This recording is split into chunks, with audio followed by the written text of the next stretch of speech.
Assalamualaikum warahmatullahi wabarakatuh. Salam sejahtera bagi kita semua. Pertama-tama, marilah kita panjatkan puji dan syukur kehadirat Allah Subhanahu wa Ta'ala karena berkat rahmat dan hidayahnya kita dapat berkumpul di ruang maya ini. Juga tak lupa kami sampaikan terima kasih kepada Bapak Anwar Taufik Rahmat selaku dosen pengampu pada mata kuliah ini yang telah memberikan kesempatannya kepada kami untuk menyampaikan materi pada bab budaya dan sejarah perkembangan Islam. Sebelumnya, izinkan saya memperkenalkan anggota kelompok yang akan mengisi materi pada presentasi kali ini. Yang pertama, saya Adinda Ismi Zinira dengan NPM 213401033 sebagai moderator juga sebagai pemateri. Yang kedua, ada Silmina Gaisani Yunan Helmi dengan NPM 213401032 sebagai pemateri. Yang ketiga, ada Aurin Mandatifani dengan NPM 213401034 sebagai pemateri. Dan yang terakhir, ada Asri Nurul Aini dengan NPM 213401031 sebagai pemateri. Baik, untuk mengefektifkan waktu, kita mulai pada pembahasan materi pertama yang akan disampaikan oleh saya sendiri. Operator, next slide.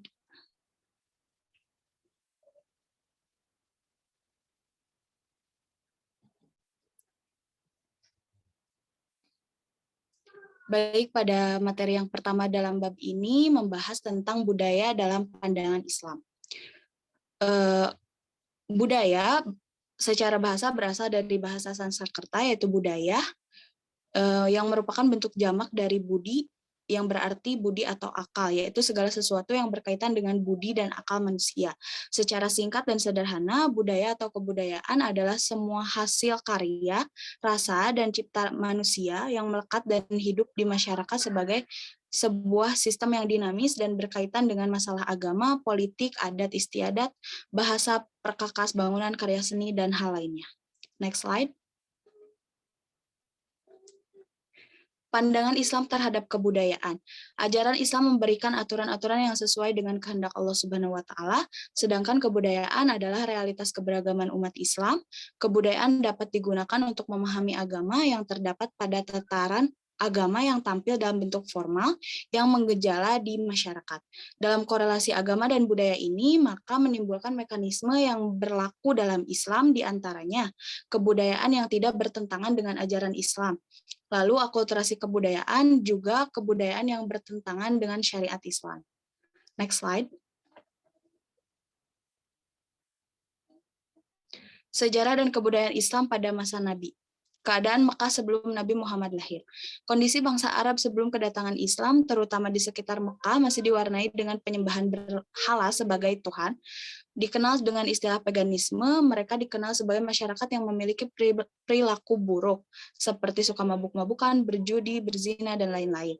Perempuan saat itu tidak ada harga dirinya, mereka sering mengubur bayi perempuan hidup-hidup, mereka beranggapan bahwa kelahiran bayi perempuan di lingkungan mereka membawa malapetaka dan menjadi aib bagi keluarganya. Next slide. Keadaan Mekah setelah Nabi Muhammad SAW lahir. Nabi Muhammad lahir pada tanggal 12 Rabiul Awal, tepatnya tanggal 20 April tahun 571 Masehi di kota Mekah. Awal kenabiannya ketika beliau bertahanus atau menyepi di Gua Hiro sebagai akibat keprihatinan beliau melihat bangsa Arab yang menyembah berhala. Beliau menerima wahyu pertama yaitu surat Al-Alaq ayat 1-5 dengan kemudian beliau dengan wahyu pertama, beliau telah diangkat menjadi nabi. Kemudian beliau menantikan wahyu berikutnya dengan datang kembali ke tempat tersebut setelah turun wahyu kedua, yaitu surat Al-Mudaththir ayat 1-7. Nabi Muhammad SAW diangkat menjadi rasul dan disuruh untuk menyeru kepada umatnya. Next slide. Periode Mekah. Pada periode ini, dakwah Islam 3 tahun pertama dilakukan secara sembunyi-sembunyi. Ada 3 cara Nabi Muhammad SAW menyebarluaskan agama Islam, yaitu pertama secara rahasia, kedua secara resmi semi rahasia, ketiga secara terang-terangan. Ketiga tahapan ini dilakukan Nabi Muhammad selama kurang lebih 13 tahun di Mekah dengan fokus kepada penanaman nilai ketauhidan kepada umatnya. Sekian yang dapat saya sampaikan. Untuk materi selanjutnya akan disampaikan oleh Saudari Silmina Gaisani. Kepadanya dipersilahkan. Oke, baik. Selanjutnya ada periode Madinah. Rasulullah bersama sahabat melakukan hijrah ke Madinah dengan sebabnya karena bedanya iklim di kedua kota mempercepat dilakukannya hijrah. Di Madinah, iklimnya lembut dan watak rakyatnya tenang sangat mendorong penyebaran dan pengembangan agama Islam. Sedangkan di Mekah sebaliknya. Kemudian, yang kedua, karena pada umumnya para nabi tidak dihormati di negaranya, sehingga Nabi Muhammad tidak diterima oleh kaumnya sendiri. Yang ketiga, tantangan yang dihadapi di Madinah tidak sekeras di Mekah. Kemudian, adapun dasar-dasar masyarakat Islam di Madinah yaitu mendirikan masjid. Masjid-masjid yang didirikan Rasulullah di Madinah tidak terlepas dari beberapa tujuan. Di antaranya adalah untuk mempersatukan umat Islam dalam satu majelis, sehingga di majelis ini umat Islam bisa bersama-sama melaksanakan sholat berjamaah secara teratur, menghadiri perkara-perkara dan musyawarah. Kemudian, mempersatukan dan mempersaudarakan kaum Ansar dan Muhajirin. Nabi Muhammad mempersatukan keluarga-keluarga Islam yang terdiri dari Muhajirin dan Ansar. Dengan cara seperti ini, persaudaraan mereka akan terjaga. Kemudian yang ketiga, perjanjian saling membantu antara sesama kaum muslimin dan bukan muslimin beliau Muhammad hendak menciptakan toleransi antara golongan yang ada di Madinah. Oleh karena itu, Nabi membuat perjanjian antara kaum muslim dan non-muslim. Kemudian meletakkan dasar-dasar politik, ekonomi, dan sosial untuk masyarakat baru. Yang kelima, mengadakan perjanjian dengan seluruh penduduk Madinah. Perjanjian tersebut dikenal dengan Piagam Madinah. Isi dari Piagam Madinah tersebut diantaranya yang pertama ada bidang politik. Pada bidang ini menerapkan sistem musyawarah. Yang kedua, bidang keamanan. Seluruh warga negara berhak mendapat keamanan dan kemerdekaan. Kemudian dalam bidang sosial, Nabi meletakkan dasar persamaan di antara manusia. Dalam bidang ekonomi, Nabi Shallallahu Alaihi Wasallam menerapkan sistem yang dapat menjamin keadilan sosial. Kemudian, bidang keagamaan, hak beragama dijamin namun harus memiliki sikap toleransi terhadap kegiatan-kegiatan keagamaan yang diselenggarakan oleh masyarakat atau penduduk kota Madinah. Kemudian, ada masa Khulafaur Rasyidin. Yang pertama, masa Abu Bakar. Pada 11 sampai 13 Hijriah atau 632 sampai 634 Masehi. Setelah Rasulullah Shallallahu Alaihi Wasallam wafat, pemerintahan Islam dilanjutkan oleh Abu Bakar As-Siddiq. Pengangkatannya terjadi saat peristiwa Safika Bani Sa'idah yang membuktikan bahwa Abu Bakar menjadi khalifah dari hasil musyawarah yang dilakukan oleh umat Islam. Sistem politik Islam pada masa Abu Bakar bersikap sentral. Maksudnya, kekuasaan legislatif, eksekutif, dan yudikatif terpusat di tangan khalifah. Akan tetapi, meskipun demikian, dalam memutuskan suatu masalah, Abu Bakar selalu mengajak para sahabat untuk bermusyawarah. Kemudian, adapun kebijakan Abu Bakar dalam berbagai bidang. Yang pertama dalam bidang politik. Dalam bidang politik, yang pertama ada pemerintah berdasarkan musyawarah. Apabila terjadi suatu perkara, Abu Bakar selalu mencari hukumnya dalam kitab Allah, dalam hadis Rasul, dan jika tidak ditemukan, maka beliau melakukan musyawarah. Kemudian yang kedua, ada kekuasaan undang-undang. Artinya di mata undang-undang semuanya sama, baik itu pejabat, rakyat, muslim, dan non-muslim. Kemudian dalam bidang ekonomi, yang pertama ada menegakkan hukum dengan memerangi mereka yang tidak mau membayar zakat. Kemudian yang kedua, ada tidak menjadikan ahli badar atau orang-orang yang berjihad pada perang badar sebagai pejabat negara. Kemudian yang ketiga, tidak mengistimewakan ahli badar dalam pembagian kekayaan negara.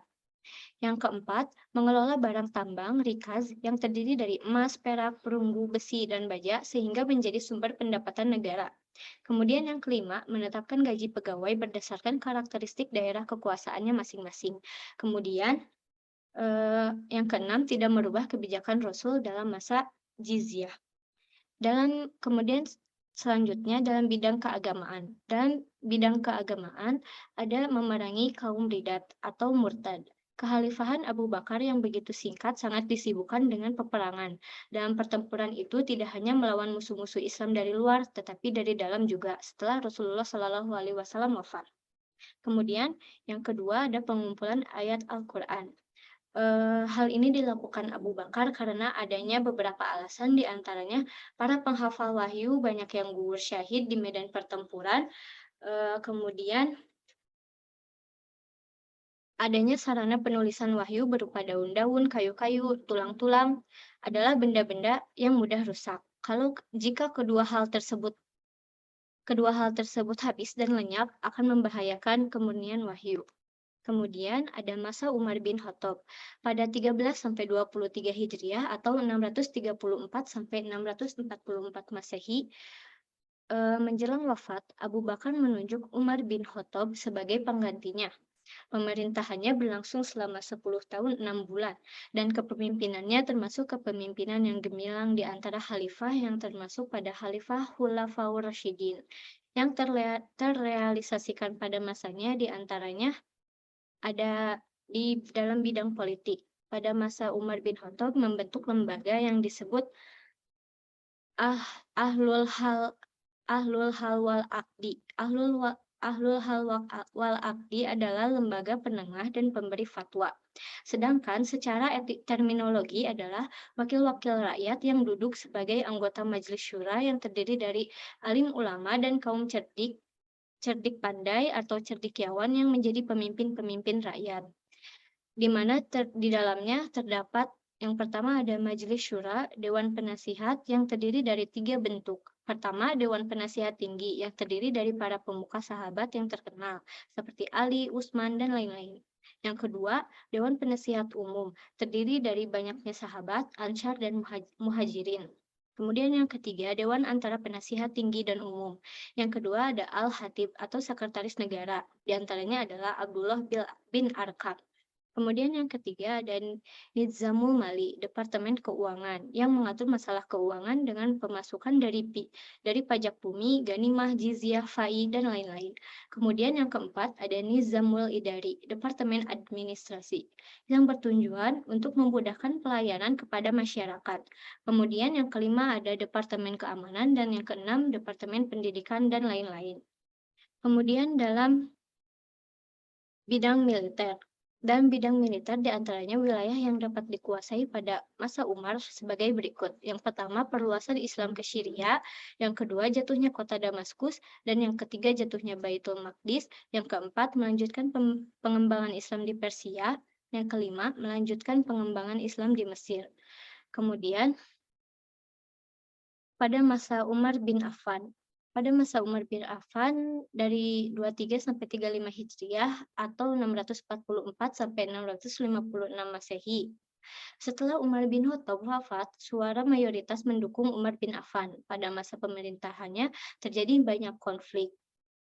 Dalam umur Umar bin Affan yang sudah lanjut usia, yaitu 70 tahun, karena yang lemah lembut, kurang tegas, dan cenderung memperkerjakan orang terdekatnya.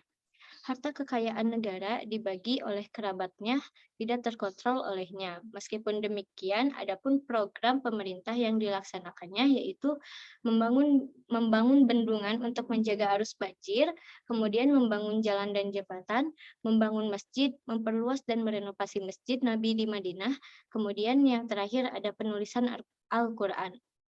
Dan adapun beberapa prestasi yang diraih oleh Ali, diantaranya yaitu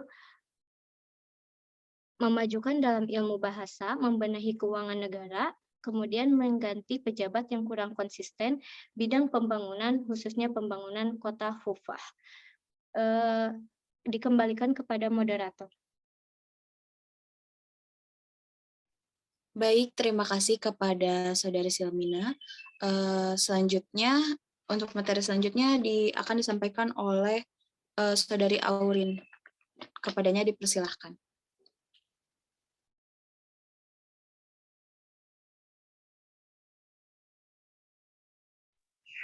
Baik, terima kasih moderator atas waktunya. Lanjut ke dalam masa Bani Umayyah. Masa Bani Umayyah didirikan oleh Muawiyah bin Abi Sufyan. Dinasti ini berdiri pada tahun 41 Hijriah atau sekitar 661 Masehi sampai 132 Hijriah atau 750 Masehi. Kekhalifahan Bani ini tidak secara demokratis dan melalui kekerasan, diplomasi, dan tipu daya. Dinasti ini berjumlah 14 orang.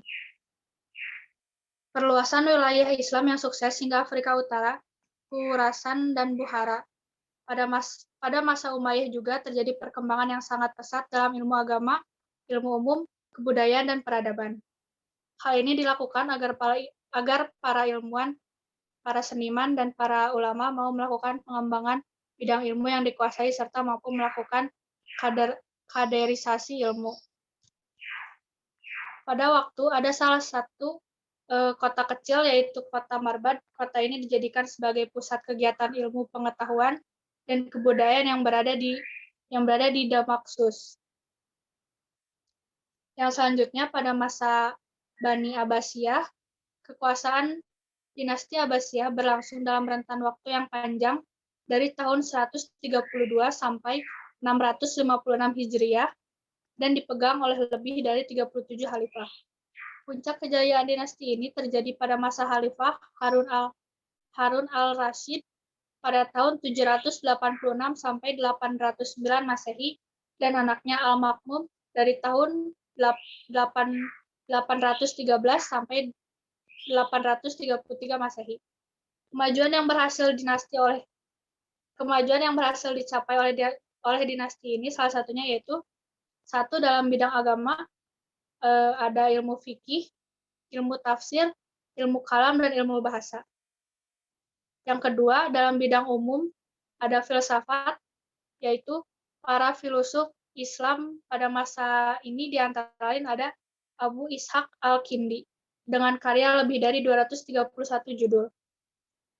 Lalu ada Abu An-Nasr al-Farabi dengan karya lebih dari 12 buku, Ibnu Sina yang terkenal dengan Avicenna. Yang kedua ada ilmu kedokteran. Para ahli di bidang kedokteran pada masa itu adalah Ibnu Sina atau Avicenna. Karyanya yang terkenal adalah Al-Qanun fi al-Tib. Yang ketiga ada dari matematika. Di antara ahli matematika pada masa itu yang terkenal ialah Al-Khawarizmi. Yang keempat ada dari farmasi. Di antaranya yang ahli dalam bidang ini yaitu Ibnu Bahtiyar. Yang selanjutnya ada ilmu dari astronomi. Dari Islam ini ada seorang ahli astronomi bernama Abu Mansur al-Falaki. Yang selanjutnya ada dari geografi dengan ahli Abdul Hasan al-Mas'udi. Yang terakhir ada sastra. Para tokoh yang ahli di bidang sastra antara lain yaitu Abu Nuwas, salah seorang penyair terkenal dengan karya cerita humornya. Yang selanjutnya ada setelah kehancuran dinasti Abbasiyah. Yang pertama dinasti Umayyah atau di Spanyol Andalusia. Beberapa peninggalannya diantaranya yaitu ada Masjid Cordoba, yang kedua ada Alhambra, yang ketiga ada Menara Giralda, dan selanjutnya dari dinasti Fatimah ada dinasti Fatimah ini berdiri pada tahun 297 Hijriah atau 910 Masehi dan berakhir pada tahun 567 Hijriah atau 1171 Masehi. Yang ketiga ada dinasti Utsmani atau dari Turki. Utsmani memproklamirkan kemerdekaan wilayahnya pada tahun 1299 Masehi. Pada masa pemerintahan Turki ini berlangsung sangat lama, yaitu dari semenjak tahun 1299 Masehi sampai 1924 Masehi.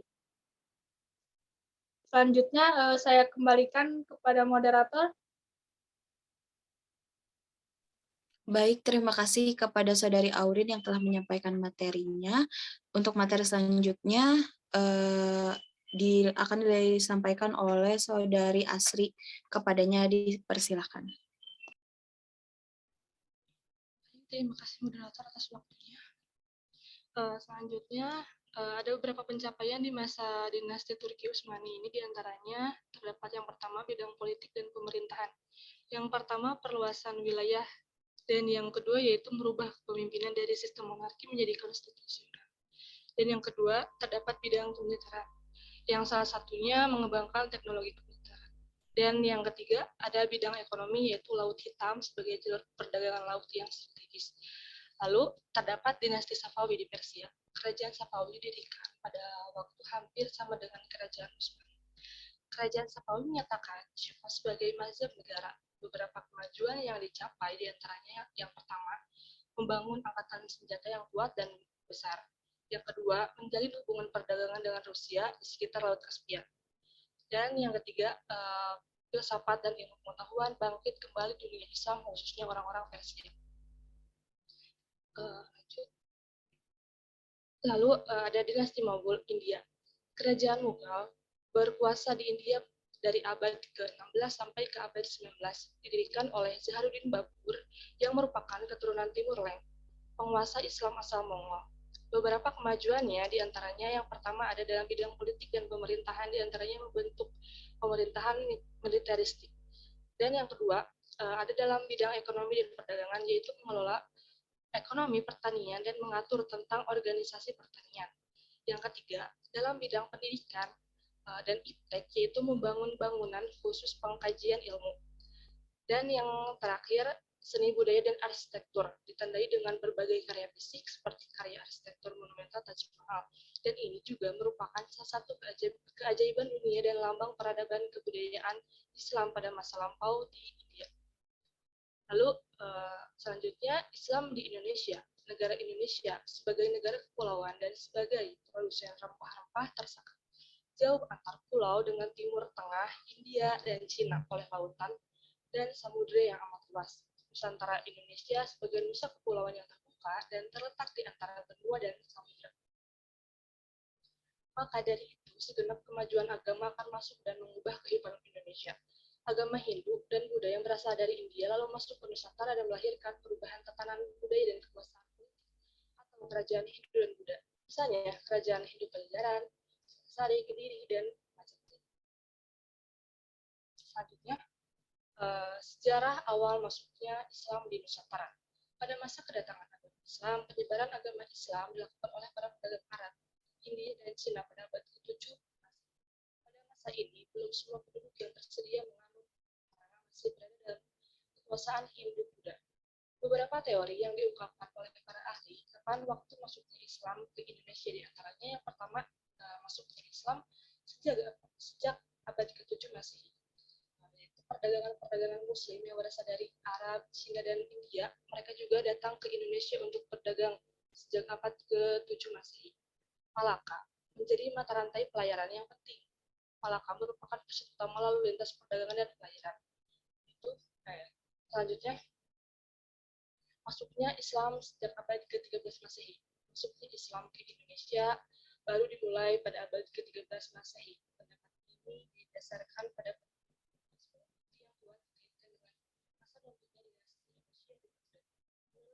Ahmad Mansur Surya negara mengisarkannya menjadi 4 teori besar, yaitu sebagai berikut.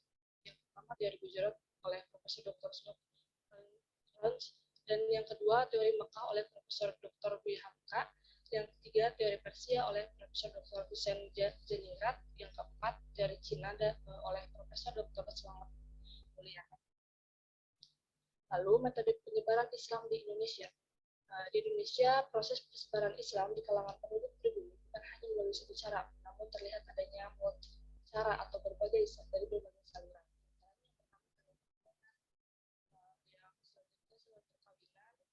Pendidikan, saluran kesenian, dan saluran politik. Lalu, kerajaan-kerajaan Islam di Indonesia. Yang pertama ada Kerajaan Pelak. Kerajaan ini merupakan salah satu kerajaan Islam pertama di Indonesia dan didirikan sekitar pertengahan abad ke-9 Masehi. Yang kedua, Kerajaan Aceh Darussalam. Kerajaan ini diperkirakan berdiri pada tahun Masehi dan terletak di daerah Aceh.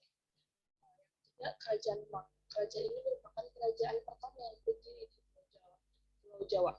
Kerajaan Demak berdiri pada tahun 1478.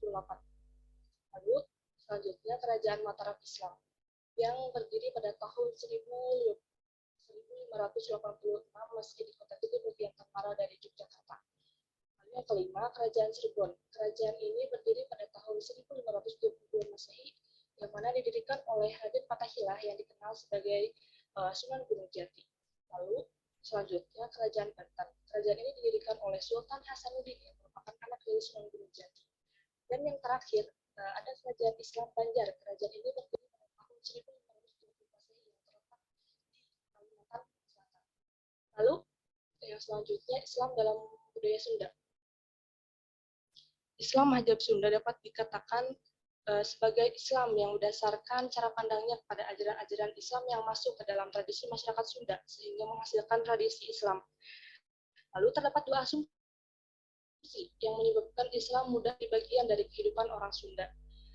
Yang pertama ada agama Islam datang dan diterima oleh masyarakat Sunda yang merupakan bentuk ajaran yang mudah dicerna dan dipahami sederhana karakter budaya orang Sunda itu sendiri.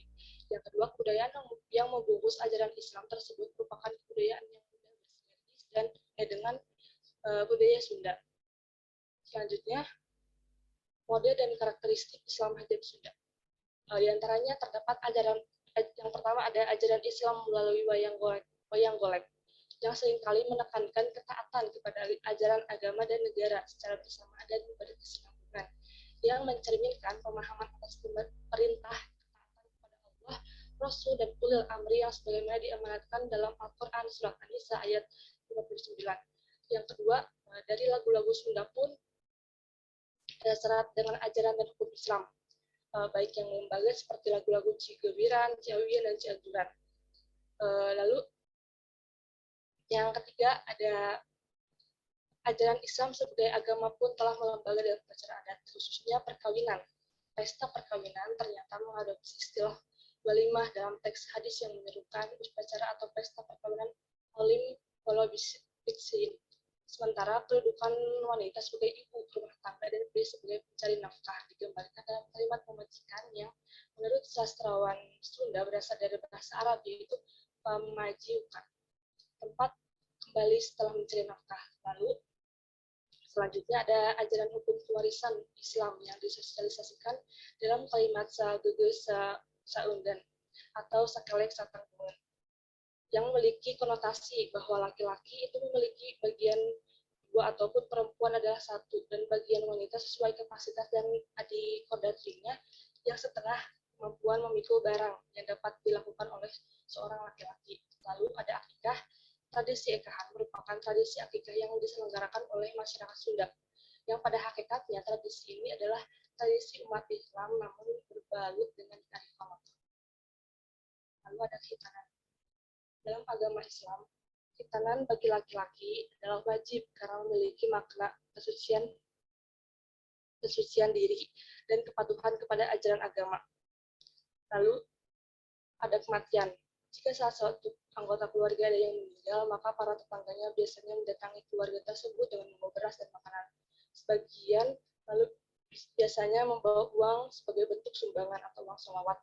Lalu yang terakhir ada muamalah. Masyarakat Sunda saat ini sudah memahami bahwa muamalah merupakan bagian yang diatur oleh Islam, maka dari itu kebanyakan masyarakat Sunda akan menghindari hal yang berhubungan dengan riba.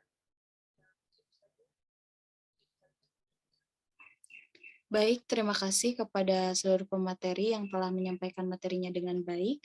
Alhamdulillah pemaparan materi telah selesai. Mohon maaf jika terdapat banyak kekurangan. Untuk teman-teman yang ingin bertanya, kita akan membuka diskusi di kolom komentar. Sekian pemaparan materi dari kelompok kami. Semoga bermanfaat. Wassalamualaikum warahmatullahi wabarakatuh.